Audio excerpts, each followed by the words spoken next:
Obrigado, mano. Graça e paz, queridos, amém? Olha, tem sido uma maratona, mas tem sido uma boa maratona, né? Deus tem sido muito gracioso. A voz de vez em quando vai falhar porque ela está acabando. Já está na hora do intervalo, porque a voz já está indo embora, mas tem sido uma bênção. E eu queria mais uma vez publicamente agradecer, né, a igreja, por mais que talvez alguns de vocês não estiveram aqui na sexta e no sábado, tinha muita gente da igreja se movimentando para que o simpósio pudesse acontecer, para que os encontros pudessem acontecer, inclusive ontem à noite. Então, assim, o coração é de gratidão, né, pelo investimento e participação de tantos da igreja, né, nesse movimento, né, e poder estar aqui sentado aprendendo a palavra do Senhor foi maravilhoso. Pela manhã nós, sexta-noite, já estou confundindo aqui as datas, sexta-noite nós tivemos uma palestra sobre poesia no Antigo Testamento. Gente, foi um negócio tremendo, foi muito bom. E aí no sábado nós tivemos parábolas, já no Novo Testamento. Então a gente trabalhou as duas áreas, trouxemos 2 professores lá da nossa universidade, só que alocados aqui no Brasil, eles estavam lá no Rio Grande do Sul e no Paraná, então trouxemos para cá, e foi um momento muito especial. Então nós temos esse coração grato à igreja por ter se movimentado e que pudéssemos ter tido o ambiente para podermos ensinar, e isso é muito bom. E que seja o primeiro simpósio de alguns aqui nesta igreja, certo, pastor Elias? Se Deus quiser, né? E, meus irmãos, nós ainda temos, algumas pessoas estavam perguntando, nós ainda temos livros adolescentes, né? Alguns perguntaram, e esse livro ainda tem, pastor? Esse livro, a gente fez o lançamento dele, é de minha autoria, a gente fez o lançamento dele aqui. Eu fui pastor de juventude por 10 anos e missionário da Palavra da Vida por 15. Então, juventude, por um tempo, né, tem sido assim, bem pertinho do meu coração, né? Então aquelas experiências todas eu peguei e coloquei aqui. Então aqui você vai encontrar muito sobre adolescente. Então se você é líder, pai, vô, tio, né, anda lado a lado com adolescente, você precisa ter esse livro. E se você é líder de PGM, então você tem que ter esse livro, certo? Ele está lá no espaço Conexão à disposição de você. E aí nós ainda temos alguns folders aqui, caso você queira pegar um comigo aqui na frente, sobre a nossa universidade. Né, nós viemos apresentar um mestrado em ministério, que o seu pastor está envolvido nele fazendo, né, e esse mestrado não é só para pastores, é para líderes cristãos, aqueles que estão envolvidos no ministério. Então ele tem um tripé muito legal, completamente online, ele é completamente na língua portuguesa, apesar de ser um programa de universidade americana, e ele tem uma bolsa de estudos de 85%, que faz com que o valor dele seja mais barato do que um bacharel aqui no Brasil. Então vale a pena dar uma checada se você tem interesse em educação continuada. E para o cristão, educação continuada é um must, né? É uma obrigação, porque a gente precisa se aprofundar no conhecimento e na graça do Senhor a cada dia, não é verdade? Mas, meus irmãos, eu queria compartilhar algo com vocês que Deus colocou no meu coração, que fala sobre 2 temas que eu creio que são fundamentais na fé cristã. Deixa eu abrir com uma experiência que eu tive. Quando eu estava lá no Bacaxeri, na Igreja Batista do Bacaxeri, lá em Curitiba, como o pastor Miguel falou, eu fiquei lá por 10 anos trabalhando com juventude e missões. E virava e mexia, eu estava em alguma conferência de juventude. E estive em uma conferência grande, onde tinha muita gente envolvida, numa cidade onde me contaram que era a cidade com o maior número de evangélicos por metro quadrado. E eu disse, se eu vou para essa cidade onde tem o maior número de evangélicos por metro quadrado, eu espero chegar lá e ser a cidade que é o céu na terra. Porque com tanto crente, aquela cidade vai ser a maravilha. Mas ao chegar lá, não me deparei com essa maravilha. Me deparei com um sistema público de transporte horrível, educação fraca, segurança pública péssima, corrupção e tantas outras coisas. E na minha mente veio o pensamento, se tinha ali o maior número de evangélicos por metro quadrado em cidades no Brasil, por que que não era diferente aquela cidade? Por que que não era a melhor cidade do Brasil para se viver? E uma coisa me veio à mente, é algo que a gente precisa trabalhar, e é um tema que eu gostaria de trazer hoje à noite. Nós viramos, em muitas ocasiões, crentes nominais. Nós temos o nome, Temos até a forma, mas não temos o conteúdo. A gente tem perdido no conteúdo. Como causar transformação? Como causar mudança? Se em nós a mudança ainda não ocorreu. A forma até parece que, mas o conteúdo ainda falta. Então eu gostaria de ver um assunto, um tema, que é acertando sobre a santidade. E eu acertar sobre a santidade de um ponto de vista discipular. Porque o discípulo de Cristo, o verdadeiro discípulo de Cristo, ele não só é transformado, mas ele gera transformação. E se nós geramos transformação, nós trazemos mudança, não só para a nossa vida, nossa família e a sociedade na qual nós estamos inseridos. E isso é muito importante para a gente. E Deus, ele fala de uma forma muito direta e clara sobre esse assunto santidade. Você está com sua Bíblia? Eu vou pedir duas coisas a você hoje à noite. Primeiro, que você use a sua Bíblia. Pode ser impressa, digital, né? Você escolhe aí, né, qual a Bíblia que você vai usar. Pega um papel e uma caneta para você anotar. Porque no domingo a gente ouve, mas durante a semana a gente rumina. Né? E a gente aprende, e ouve de novo, e a gente diz, pô, é por aqui, não, isso aqui eu tenho que aplicar, isso aqui eu tenho que mudar, então é importante que você anote. Mas eu queria abrir com você, lá num texto que está em Hebreus 12:10. Esse não é o nosso texto-chave, mas eu gostaria só de pincelá-lo com você rapidamente, porque eu creio que ele traz uma ideia muito boa desse assunto, santidade, aquilo que está no coração do nosso Deus. E olha o que é que ele diz. Nossos pais, conseguiu chegar lá? Hebreus 12:10? Enquanto você está procurando, você está vendo essa caneca, foi produzida aqui. Eu fiquei maravilhado. Já comprei 4 para levar da universidade. Né? Comprei 4 delas já. Tem lá à disposição, hein? Achou? Hebreus 12:10? Nossos pais nos disciplinavam por curto período, segundo lhes parecia melhor. Ou seja, aquela ideia de que o pai queria trazê-lo a uma melhoria de vida, a um crescimento, a uma transformação, a uma mudança, dentro da limitação dele, por ser humano pecador. Mas olha o versículo, a continuação dele. Mas Deus nos disciplina para o nosso bem, para que participemos da sua santidade. Para você ver o desejo tão grande do nosso Deus, que possamos ser santos como Ele é santo, ao ponto de nos disciplinarmos para que possamos viver em santidade. Ou seja, o acerto da santidade na nossa vida é algo fundamental, é algo importantíssimo. Só que primeiramente nós precisamos entender o que é a santidade. Muitos de nós temos uma ideia que nos retrata a uma separação. Santidade é o afastamento do mundo, é a separação do mundo. Isso não é santidade, isso é a consequência da santidade em nossas vidas. Santidade é a aproximação a Deus.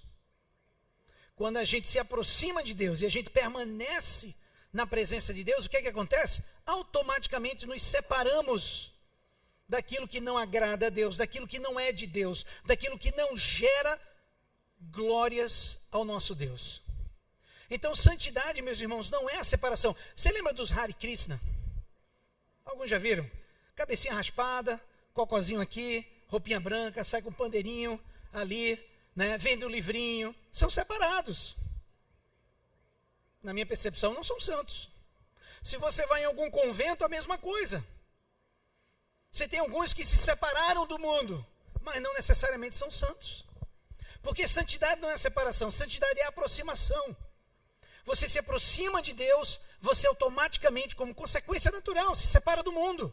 Porque não faz mais sentido as coisas deste mundo para você. Por isso que em 1 Pedro 1,16, Deus diz, sede santos, porque eu sou santo. E não tem como haver relacionamento se não buscarmos a santidade. E se Ele disse para sermos santos, é porque nós podemos ser santos. Posicionalmente, lembra do ladrão na cruz? Estava morto nos seus delitos e pecados, indo para o inferno. Ele diz, Senhor, lembra-te de mim. Ou seja, ele reconheceu quem Jesus Cristo é. Posicionalmente, ele saiu do lamaçal do pecado, da condenação eterna e foi para o paraíso com o Senhor. Isso é o que acontece quando a gente aceita Cristo. Mas para nós aqui que não estamos na cruz, nós temos o colocar a nossa salvação em operação, com temor e tremor. Ou seja, é aquela busca em sermos como Cristo é. Esse é o nosso, eu diria assim, alvo, enquanto nesta terra. E isso só acontece quando nos tornamos verdadeiros discípulos. Então, ser um verdadeiro discípulo, ele tem, eu diria assim, algumas peculiaridades. O discípulo, ele tem características próprias e que são importantes. E a gente vai dar uma olhada em algumas delas. Mas antes disso, eu gostaria de ler o nosso texto-chave para hoje, que está lá em Mateus, no capítulo 16. Está com sua Bíblia? Vai lá em Mateus, capítulo 16, a gente vai ler os versículos de 21 a 28. Mateus 16, 21 a 28. Olha lá o versículo 21, que é que ele fala.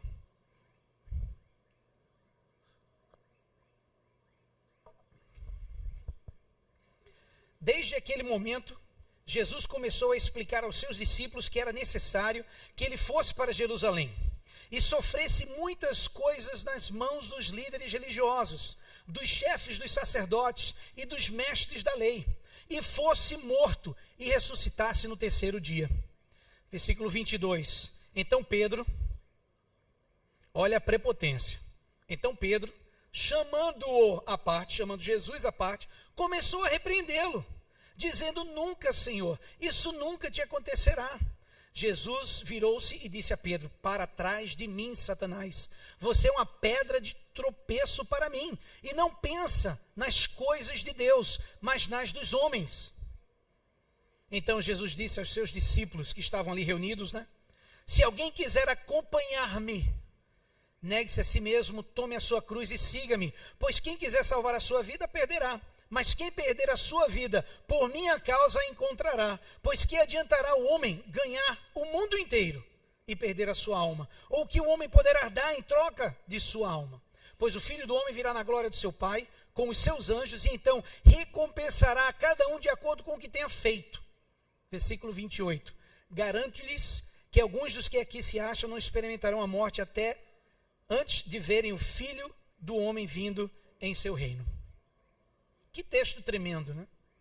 Ele mostra que existe um verdadeiro e alto custo para sermos discípulos de Cristo Jesus. Não é simplesmente o vir à igreja aos domingos. Não é simplesmente fazer parte de um ministério. Não é simplesmente entregar um dízimo, uma oferta. Tudo isso é muito importante. Mas é muito mais que isso. É muito maior do que isso. O texto nos ensina algo totalmente diferente. Em primeiro lugar, ensina que Cristo, ele teve uma devoção completa por você e por mim. Lembra Filipenses 2, a partir do versículo 5? Não teve por usurpação o ser igual a Deus, mas abriu mão, se entregou completamente por você e por mim, sem reservas. Por isso que a nossa devoção a Ele é requerida. Não existe como servirmos ao nosso Deus sem uma entrega total. Não existe crente meia boca.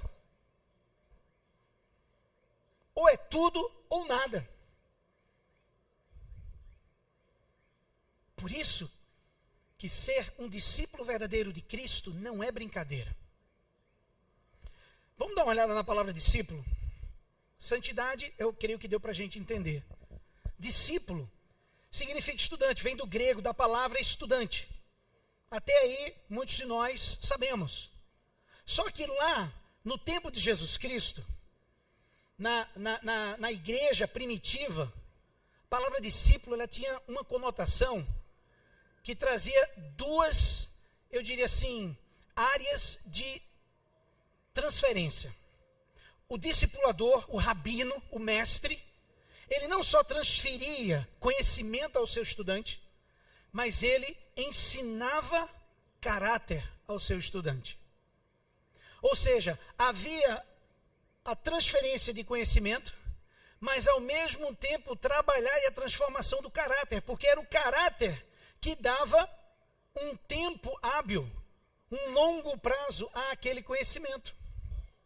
Quando nós não exercemos o caráter cristão, o conhecimento bíblico, ele começa a perder o valor. Não porque a Bíblia não tem valor, mas porque nós não estamos vivendo e sendo aqueles que darão credibilidade àquilo que a palavra de Deus nos ensina. Porque nós fomos chamados para proclamarmos. Você já ouviu falar? Muitos que já disseram um dia, lê a vida daquela pessoa, se for necessário, lê a Bíblia. Não.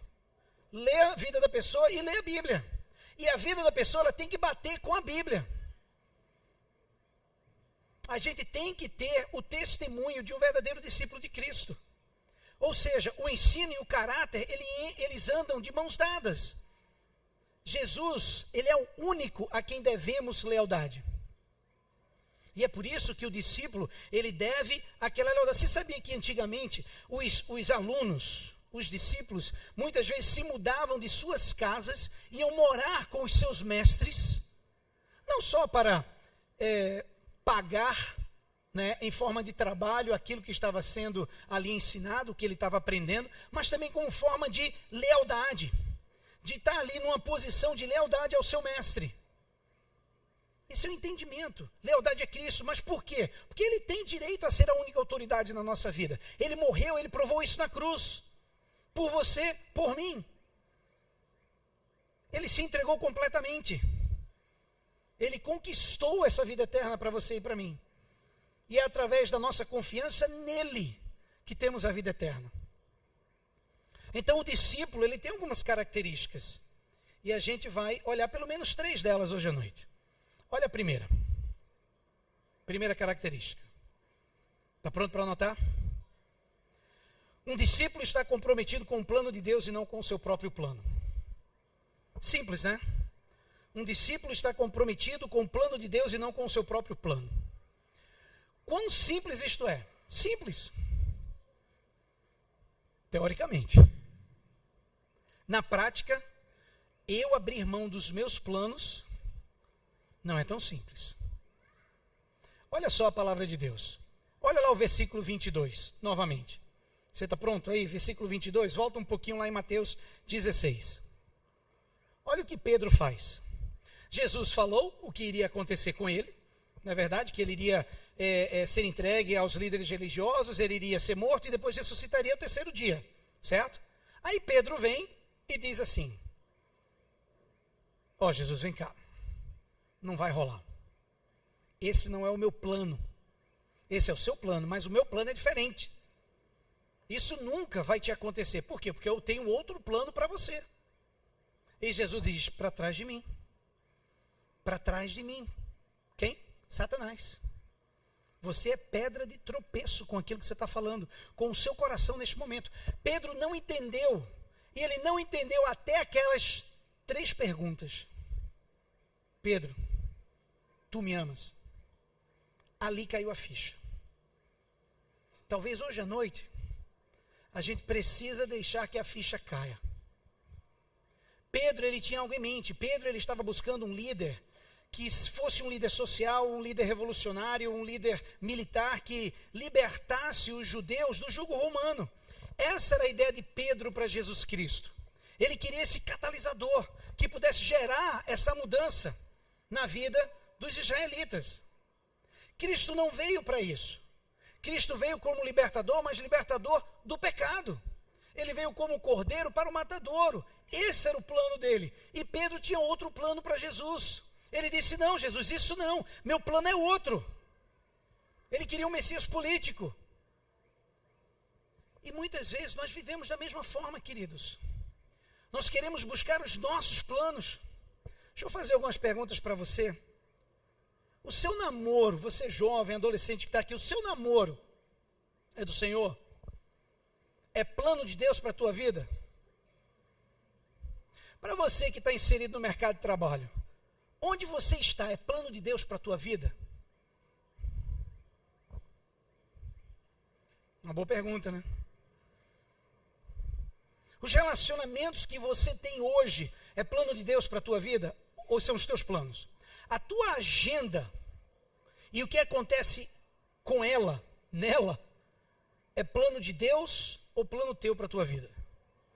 As tuas finanças, é plano de Deus? É difícil. Não é fácil ser um discípulo de Cristo. Agora, nós precisamos nos aprofundarmos nas Escrituras para entendermos qual é o plano que Deus tem para a nossa vida. Olha o que diz a palavra do Senhor lá em 2 Timóteo 3, a partir do versículo 16. Versículos 16 e 17. Alguns já sabem de cor, né? Toda a Escritura é inspirada por Deus. Ou seja, ela é a nossa única regra de fé e prática. Correto? Estamos na mesma página, certo? E aí ela é boa para quê? Ela é útil para quê? Para que ela serve? Para o ensino, para a repreensão, correção, instrução na justiça. E aí ele dá o fim para o qual a palavra de Deus é útil. E ela diz assim, para que o homem de Deus seja apto e plenamente, inteiramente, completamente preparado para toda boa obra, ou seja, preparado para o plano de Deus para a tua vida. Eu nunca pensei que seria pastor. Estou eu aqui, ordenado em 2001, mas já era missionário antes, mas nunca pensei que estaria aqui. Mas um dia, eu disse assim, já não mais vivo eu, mas Cristo é quem vive em mim. Então, a minha vida já não é mais minha. Ela agora é do Senhor. E o plano dele tem que ser cumprido. Eu faço tudo o que eu quero? Não. Tem coisas que o Senhor coloca no meu coração que eu digo, sério, Senhor? Pregar era uma delas. Ser pastor era uma delas. A pergunta é muito fera. Porque esse mestrado ele é de Deus. É por isso que eu acho, entendo, que aquilo que nós fazemos aqui na universidade é muito fera. Porque esse mestrado ele justamente traz esse entendimento de senso de missão. Aonde eu estiver inserido, eu sou o primeiro crente. Depois dentista, depois comerciante, depois milico, depois o que for. Eu sou primeiro um crente. Eu não sou aluno. Você não vai para a universidade, quer dizer, eu não estou nem vendo ela. Está lá em cima. Aí é que eu não estou vendo mesmo. E com esse, e aqui é que eu não vejo mais. Mas ela não será ali uma aluna de medicina, ela vai ser uma cristã naquele local, que está estudando medicina. Mas a primeira responsabilidade dela não é essa. A pergunta é, você está pronto para viver o plano de Deus para a sua vida? Talvez você esteja aqui hoje à noite e foi perigoso você vir aqui hoje à noite. Porque agora você não é mais ignorante acerca daquilo que é um verdadeiro discípulo. E hoje à noite você vai ter que se acertar com o Senhor. A gente apresenta a palavra do Senhor, não é para fechar um tempo no culto, porque agora é a parte normal do culto, o pregador vem pregar. Não, a gente compartilha a palavra, porque é a palavra que vai causar transformação na gente. A fé, ela é acrescida assim, ela vem pelo ouvir e ouvir da palavra. E hoje à noite você vai ter que responder aquilo que a palavra do Senhor está colocando diante de você. Mas não para por aí. Olha a segunda característica do líder, do discípulo, perdão. A primeira fala do plano de Deus. Um verdadeiro discípulo busca o plano de Deus e não o seu próprio plano. O segundo é o seguinte, um discípulo ele está sempre pronto a pagar o preço. O discípulo ele está sempre pronto a pagar o preço. Que preço é esse? Porque quando a gente fala de preço, a gente já se assusta, né? O brasileiro ouviu esse negócio de preço, ele envolve dinheiro, quero estar longe disso, né? Mas a gente vai facilitar para você hoje. A gente vai parcelar em 3 vezes, viu, pastor Miguel? Para ficar mais baratinho. Mas vai lá para o versículo 24. Olha o versículo 24. Então Jesus disse aos seus discípulos, se alguém quiser acompanhar-me, e aí vai, ó, primeira parcela, negue-se a si mesmo. Segunda parcela, tome a sua cruz. E a terceira, siga-me. Vamos ver cada uma das parcelas? Porque elas são caras. Em primeiro lugar, ele diz, se você quiser ser um verdadeiro discípulo, negue-se a si mesmo. A vida cristã é uma vida dizendo não para mim mesmo e dizendo sim para Cristo. Não é um ato, é um estilo de vida. Não é uma circunstância, é um estilo de vida. Eu vivo dizendo não para mim mesmo. Por que eu vivo dizendo não? Porque eu ainda tenho um negóciozinho chamado natureza pecaminosa que me leva ao pecado. É a minha natureza. E eu terei que lidar com ela até o dia que o Senhor venha ou até o dia que eu vá. E receba o meu corpo glorificado. E aí sim, não teremos mais essa batalha. Mas até lá é a batalha que temos. E ele diz, negue-se a si mesmo. Estilo de vida. Agora, gente, é em todas as áreas.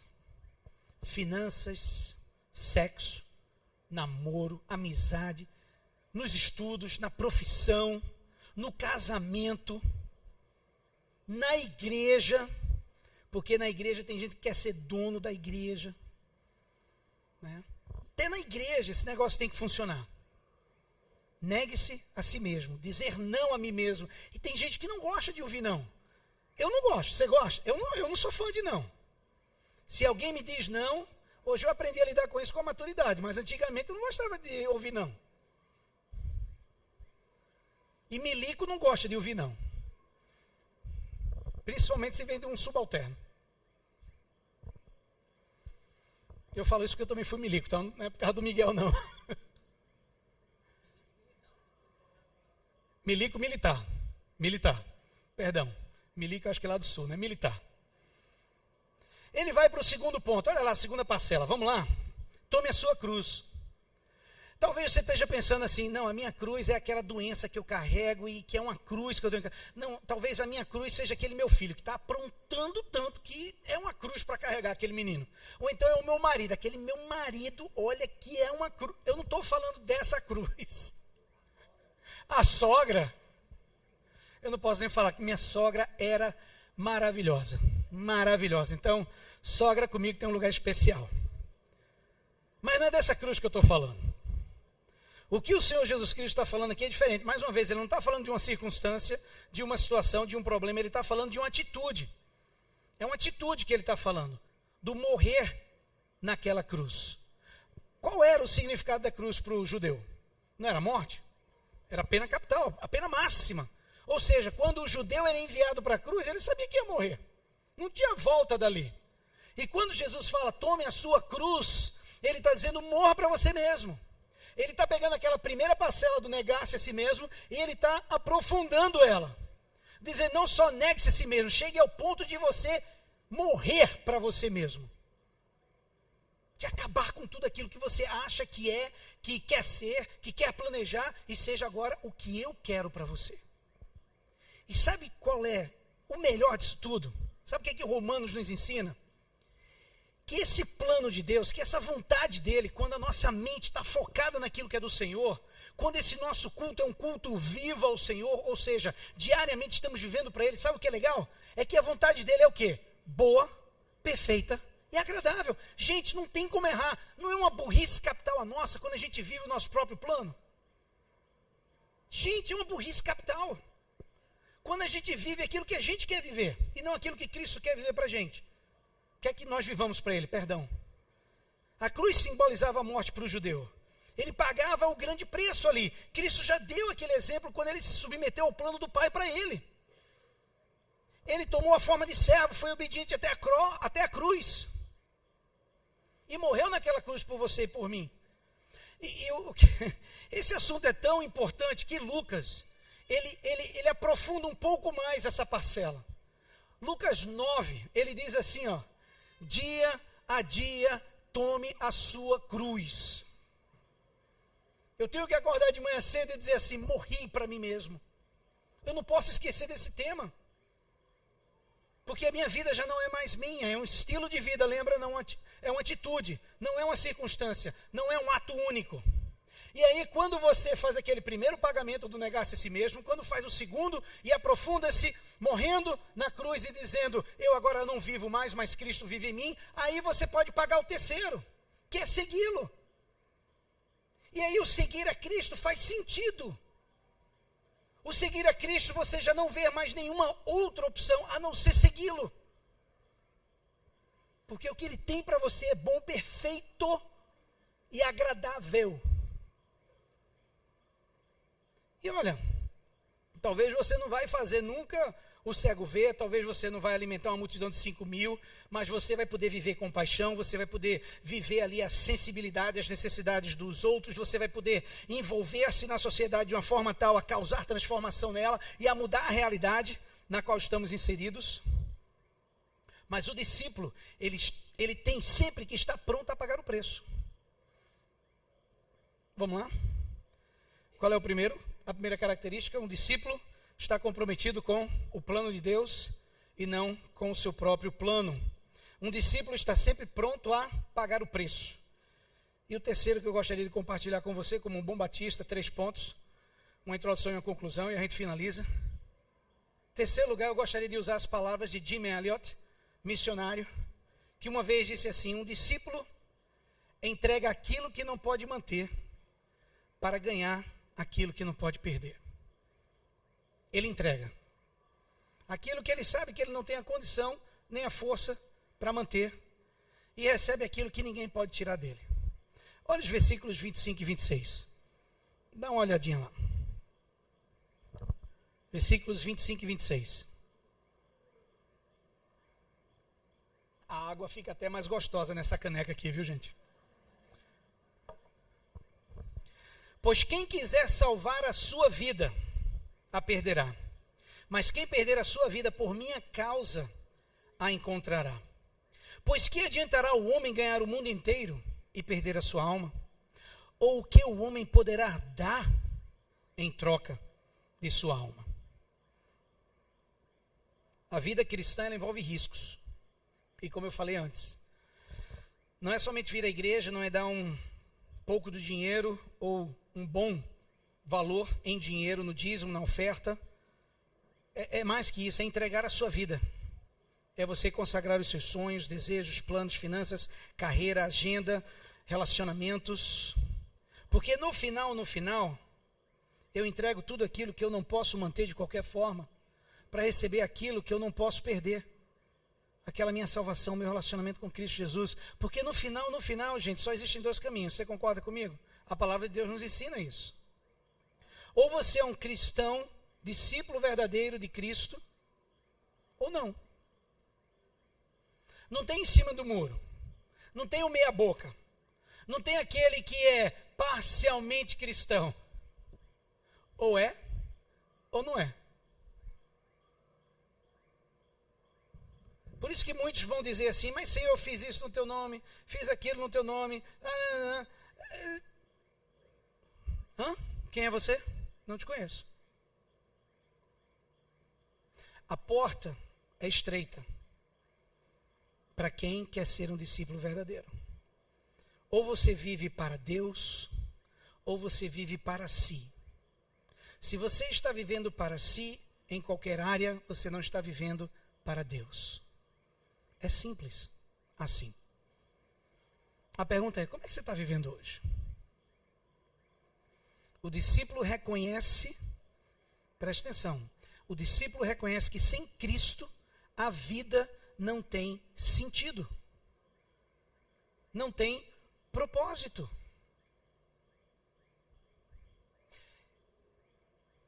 Eu tenho uma esposa que é psicóloga, então entendam o que eu vou dizer. O crescimento dos problemas mentais nos nossos dias atuais é uma consequência clara de não entender o plano de Deus para a vida de alguém, e por isso não ter um propósito de vida. Eu entendo que existem outros problemas, óbvio, mas em sua grande maioria não é aquele problema que precisa daquele remedinho. Não é. É o problema que precisa do remédio de Jesus Cristo. E ele será liberto. Porque quando você tem um propósito em Cristo, muda tudo. Você perde a voz, você está cansado, os meus calcanhares estão me matando em pé aqui agora. Mas essa proposta foi o que Deus me chamou. Mesmo que lá no início eu disse assim: não quero isso para mim. Não dá para eu ser um miliquinho para o resto da minha vida?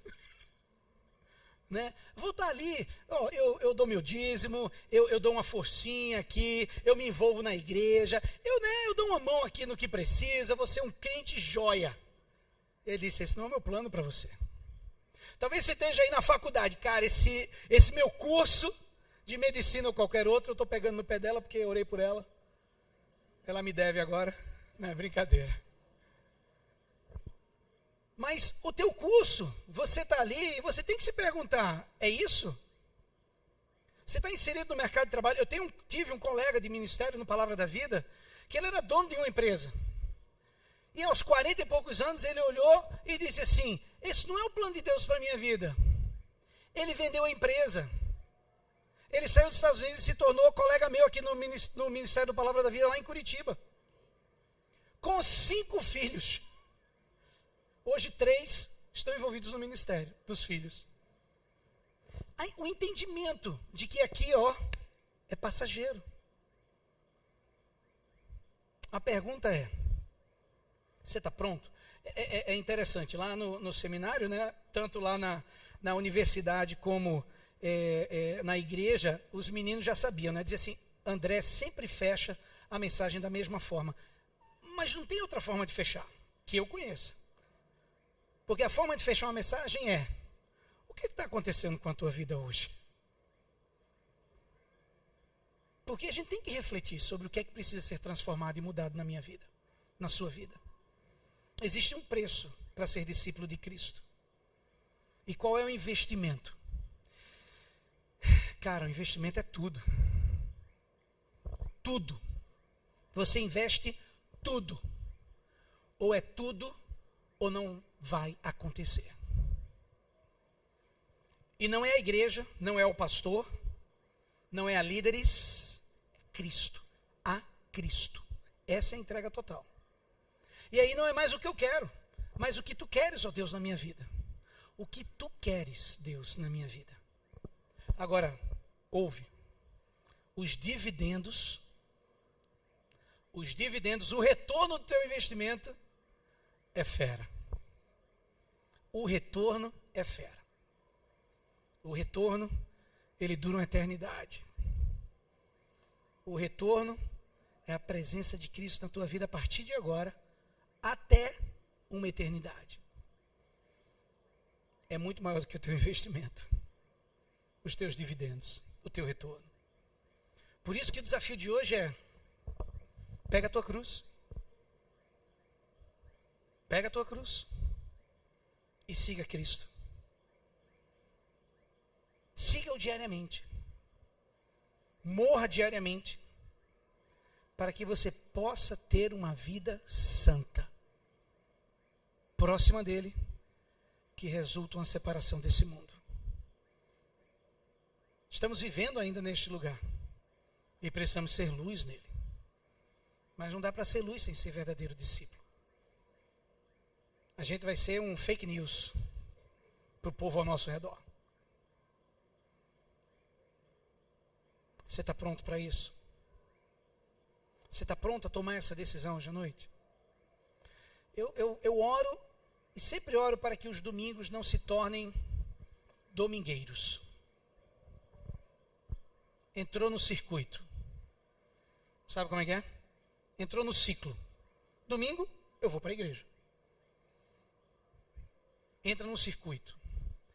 A gente fica adormecido. E a gente já não sente mais o que é que a palavra está nos ensinando.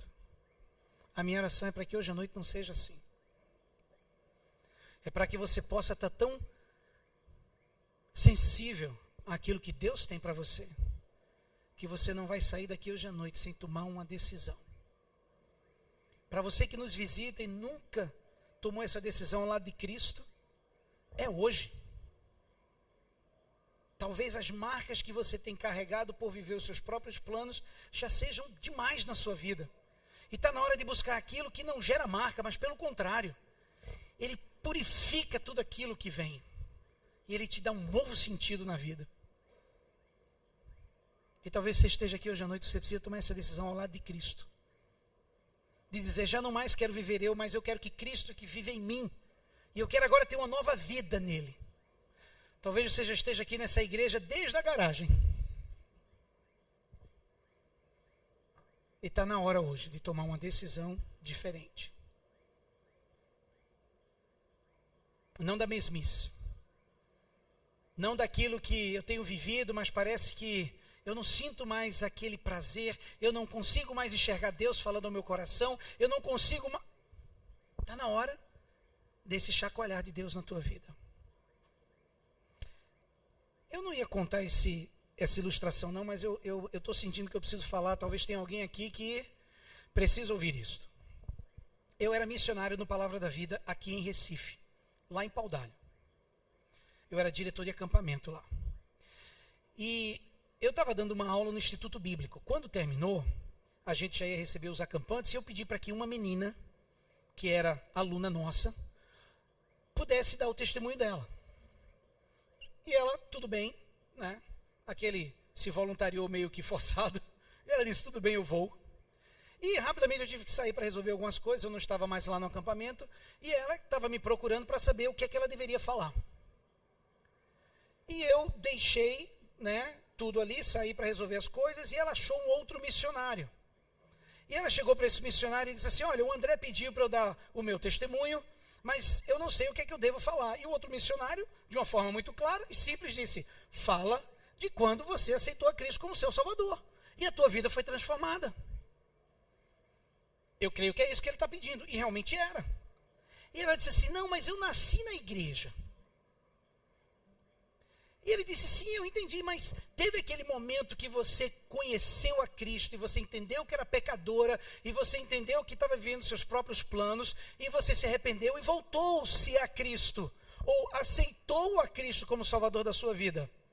E ela disse, não, mas os meus pais são cristãos, eu nasci na igreja, eu cresci na igreja. Enfim, a conversa se deu, e eu cheguei à noite... 250 jovens, eu sento, ela chega, eu olho para ela, os olhos vermelhos, o nariz vermelho, parecia o Rudolph, né, a rena do Papai Noel, aquele nariz vermelho. E eu parei e disse assim, ou esse testemunho vai ser uma bênção ou vai ser misericórdia. E eu já peguei ali a minha Bíblia, já me preparei, eu disse assim que ela der a primeira frase que eu, né, senti que o negócio vai descambar, eu entro no meio e paro. E a primeira palavra dela foi assim, eu estava na igreja por 22 anos e estava indo para o inferno. Quando ela falou isso, eu dei um passo para trás, eu sentei e disse, fala, Senhor. Eu só me levantei para orar e fazer o apelo. Não sei se esse é o teu caso aqui. Mas isso foi uma experiência, uma ilustração que faz anos que eu não uso, mas Deus colocou no meu coração falar hoje à noite. Tem a ver com a palavra? Tem. Porque a gente está falando em ser um verdadeiro discípulo, né? E não está na igreja de qualquer forma. E talvez essa seja a tua realidade. Mas eu gostaria que a gente pudesse ter um tempo de oração. Só você com Deus. E aí eu queria pedir que você pudesse, talvez... guardar o celular, solta a mão aí de quem está do teu lado, pode ser até a esposa ou o marido, solta a mão, porque você não vai agarrado com o seu marido, você vai sozinho, né? Então solta a mão, não pensa para onde vai comer, quando terminar aqui, né? Não pensa na caneca da Caroline que você vai comprar, só para agora, e eu gostaria que você falasse com Deus. Pastor, eu não sei muito bem como eu falo com Deus. Meu irmão, só abre a boca e fala com Ele, como você está falando comigo. Só conversa com Deus. Aí no seu lugar, você faz esse favor para mim, baixa a sua cabeça, fecha os seus olhos. Não é nada mágico em baixar a cabeça e fechar os olhos, é só para que você possa focar nisso. E fala com o Senhor. Diz para Ele o que está no teu coração hoje. Abre. Deixa o Espírito Santo agora atuar na tua vida. Hoje à noite é noite de rendição. Hoje à noite é noite de entrega. Deixa o Senhor falar o teu coração. Coloca diante dele.